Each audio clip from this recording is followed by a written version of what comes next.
Continental drift, the story of two mates riding from London to Sydney on KTM 690s, supported proudly by KTM, Rally Raid Products, Adventure Moto in Australia and Adventure Spec in England.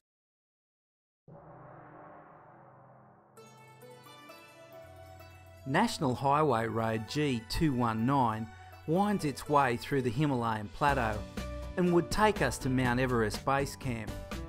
In recent years, China has invested heavily in road building, but the Himalayas are a challenge to tame, and recent heavy flooding had destroyed roadworks, and we were in for some challenging times. We're about 100 kilometres out of Yaching, and we've just reached the foothills of the Himalayas. I think we're at about 2,400 metres, and we're climbing. I think that'll be the last of 2,400 metres. I think for the rest of the 10 days we'll be at 3,000, 3,500 plus. Anyway, look forward to the view. This looks spectacular. But G219 had more surprises for us. From our maps, we had anticipated altitudes of 3,000 metres plus. However, we quickly found ourselves well in excess of 4,000 metres. Breathing became strained, and even opening a packet of chips became a challenge.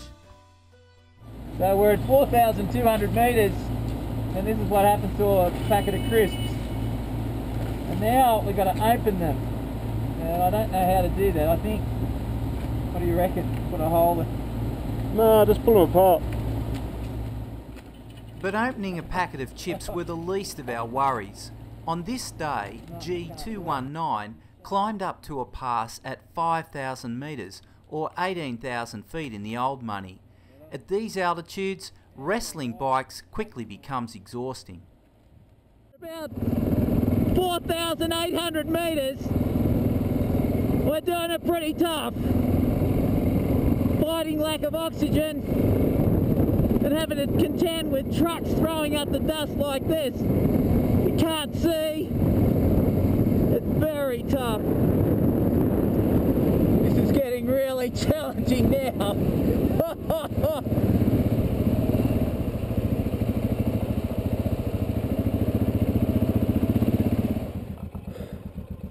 This is tough going.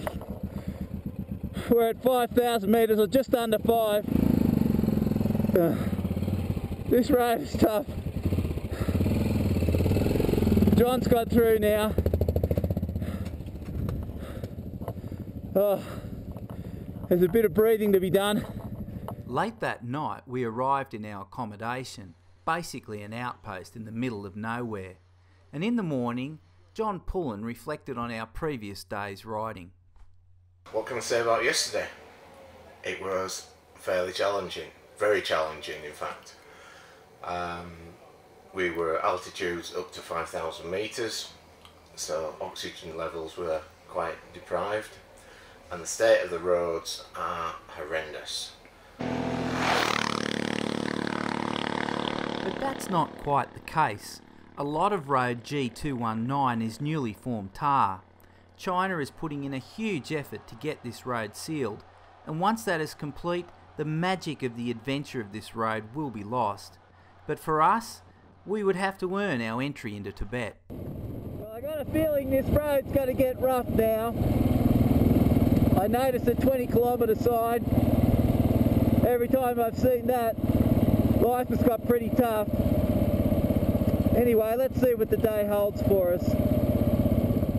It wasn't long before we found ourselves weaving between trucks, and we knew something was wrong. We discovered that a dam had burst and washed away the road, and a semi was stuck fast. That would be our first challenge for the day.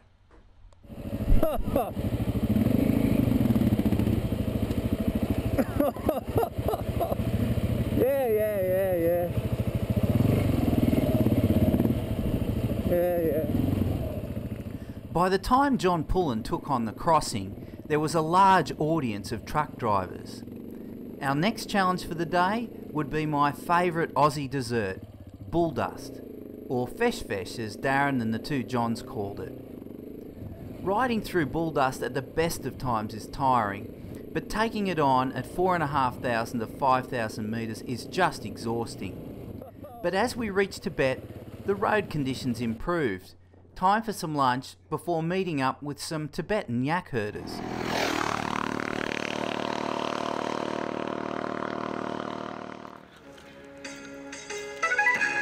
Hey! I love that.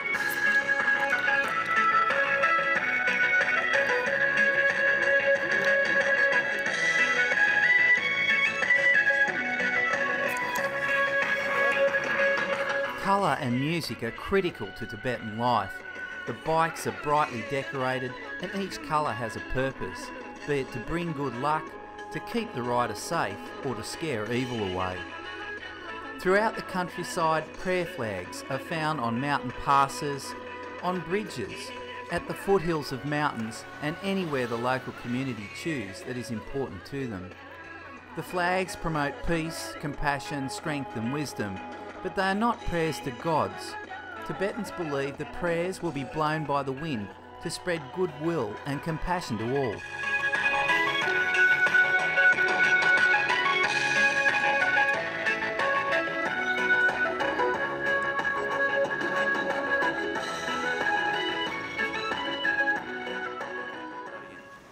This is the turn-off to Mount Everest, and base camp is just 100 kilometres down this road. And hopefully, if all the cards fall in our place tomorrow, we'll be visiting Mount Everest base camp. But nothing is for certain, and let's just cross our fingers to see how we go tomorrow. But the following morning brought disappointment. We learnt that 2 Americans had protested at Everest base camp, and local authorities had closed access to all foreigners. Hello. The closest we would come to Mount Everest on the Chinese side would be at the township of Old Tingri. There is Everest. A highlight of the trip had been denied us, but life goes on, and we set our sights on the city of Kathmandu in Nepal. The Friendship Highway winds its way down off the Himalayan plateau, dropping from over 5,000 metres into a stunning gorge that would eventually lead to Kathmandu. The transition from a desert-like environment to lush vegetation was dramatic. We were now under the effects of the monsoon. But our greatest adjustment was getting used to the busy traffic and tons of people. The Hotel Tamil would be our base as we prepared the bikes for air transport to Bangkok, Thailand. The bikes were measured for crating, and then we had some time on our hands to see this amazing city. And the best way to do that was by rickshaw. This old bloke talked me into this. He said he had good English, he was fast, and we're going downhill. So everything's good. He said on the way up you're on your own. Yeah, he said, you're a fat Aussie, I'm not taking you up the hills, I only take you down the hills, that's all I'm going to do. And I said, I think that's fair. Little English, little Nepali, I talking this way. Okay, beautiful clothing, yeah, lovely. Mate, that's He's your got a name whistle. all over it. Thanks, Darren. That's your Aussie pyjamas. Aussie pyjamas, okay. Whoa, look at this. Amazing. This is amazing. Yeah. What is That it? nice one, this is Buddhist temple. Yeah. This is Kathmandu, this whole, this is big one, this is Buddhist temple, this one. This is Kathmandu, this whole, many position. Maybe coming this position, many hungry, many coming this is Buddhist people, this is putting this in rice. Yeah.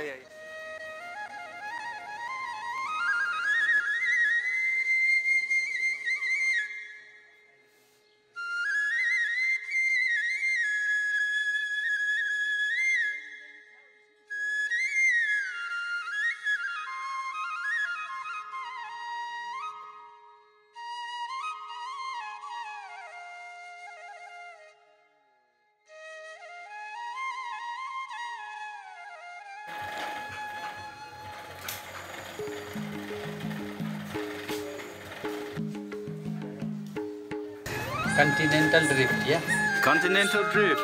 That's us.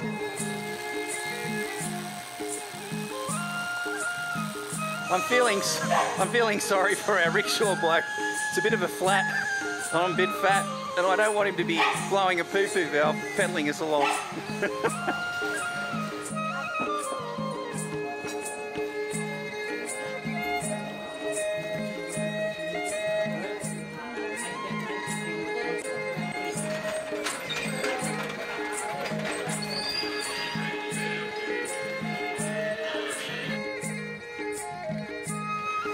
if there ever was a set of stairs not to fall down, these could be the ones.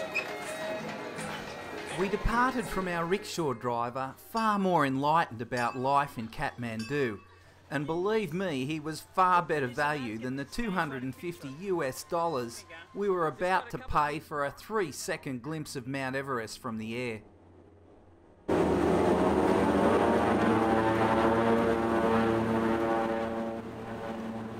And there she is, not quite the way we had expected, but hey, beggars can't be choosers.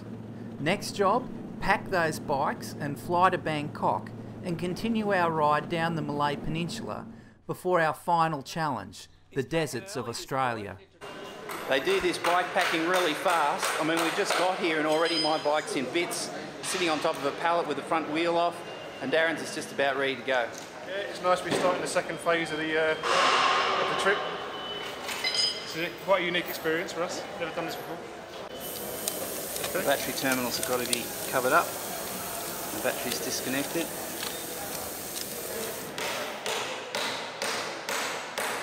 I'm almost in a state of disbelief at the moment. I can't really believe my bike's been packed to go to Bangkok, and I'm going to follow it very shortly. It's so quick. Have a go at that. There it is, Darren. They've put my bike in a box. We had our final meal with the two Johns, who had been great riding companions through China. But now Darren and I were on our own, and with our bikes we flew to Bangkok. You can see the red on my face now. It's been a tough time getting these bikes back together, but it all went smoothly. And I think we're going to stay in Bangkok tonight, and then we'll go early in the morning and head south down the Malay Peninsula. The roads through Thailand and Malaysia were some of the best we had ridden on for months. But there were hidden dangers that only became apparent after a near miss.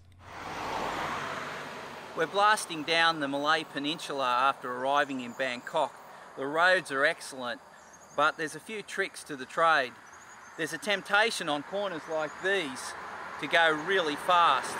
But the reality is the drivers think that you're not on the lane. They want you, and the law in Thailand is for you to be on the left-hand side of that white line.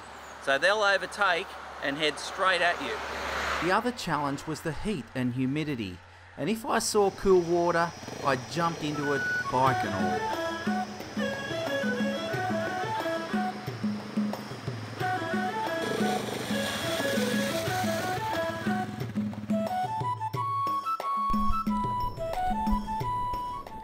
The monsoon made life unpleasant, and we quickly headed south to avoid the rain. The monsoon from Thailand is following us south. I think we've got a wet couple of days all the way to Singapore. But monsoon weather patterns are tricky, and we frequently found morning sun, and that was fine by us. Our next stop was to visit some of Darren's relatives, although he denied this, but I knew there was some similarity there. Seriously though, Malaysia is putting a heap of effort into ensuring the endangered orangutan is protected, and this island was an ideal environment to ensure their safety. Orphan babies are nurtured until they can fend for themselves, and it is safe for them to enter the rough and tumble of the island's orangutan community. We arrived in Singapore with the realisation that we had spent 3 months on the same landmass. We had ridden east through Europe and on to the mighty Stans, those huge flat grasslands, then into the Himalayas and finally down the Malay Peninsula. Whilst a milestone had been reached, Darren and I weren't in the mood for celebration. We've made it! Malaysia, done! All over. The bikes were taken to the port where Darren said his goodbyes. We would fly to Darwin, Australia and meet up with them in a couple of weeks. Unfortunately though, we had fallen behind schedule and we arrived in Darwin a month later than we had hoped. The deserts would be a challenge in the rising heat as the summer season approached. But the greatest challenge that immediately faced us was getting the bikes released from Darwin Port.